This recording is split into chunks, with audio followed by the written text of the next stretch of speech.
Hello everyone! In this video I will show you how to forge a bangle.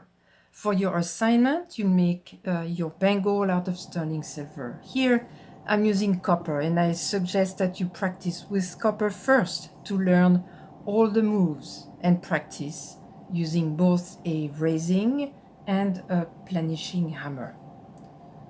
For a specific wrist size, you should use the formula on your handout. Here, I'm starting with a long strip of metal, about 25 centimeters, 1.6 millimeters thick and 6 millimeters wide. But you could use thicker metal if you like. The strip is already annealed and pickled. You place your workpiece on an anvil and take a raising hammer or wedge-shaped hammer, and starting from the end of the strip, hammer on one edge about 1/3 of the width and make sure the hammer blows are square with the edge of the strip. So what happens? As it is being struck and compressed, the metal moves at the front and at the back of the hammer, and the strip curves away from the hammered edge. The metal is stretching on the hammered edge only, which is what is causing it to curve.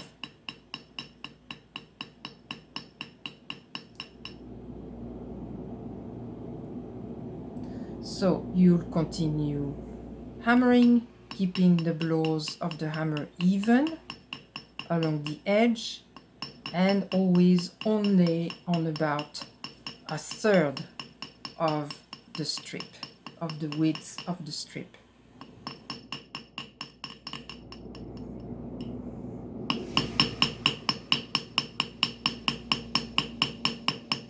After a full pass, when the whole length of the edge has been hammered, you should anneal and pickle the work.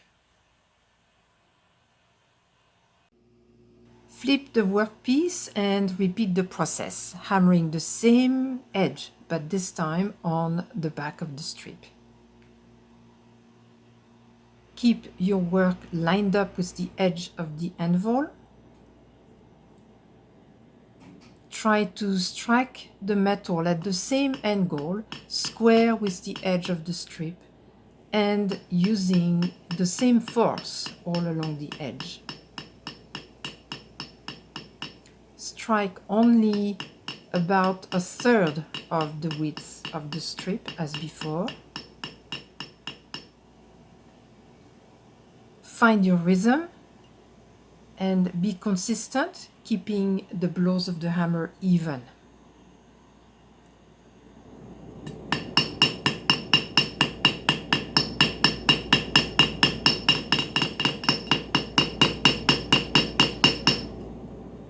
When you reach the end of the strip, after another full pass, you'll anneal and pickle your metal.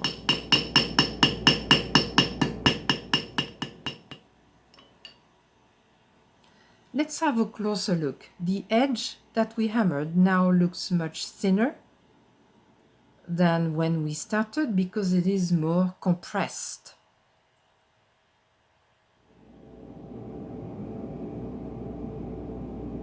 The other side is intact.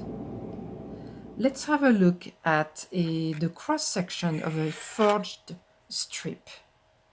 It is tapered. The inside edge of the circle is thicker, the outer edge much thinner. If we measured with the calipers, we would see that the thicker edge on the inside of the circle is the same thickness as when we started, because it was not hammered at all. The outer edge, which has been hammered and compressed, is much thinner. So our strip has more of a curve now. The strip has been annealed and pickled, so we can continue hammering to keep the metal moving and curving and to finally close the circle. So you will repeat these steps until the curve almost closes onto itself and until the two ends start overlapping. You will probably need 3 or 4 passes to get to that point. And at this point, you need to work on a stake instead of the anvil to be able to continue hammering the edge and finish forming a circle. In the next video, we'll solder the bangle. See you then, and thanks for watching.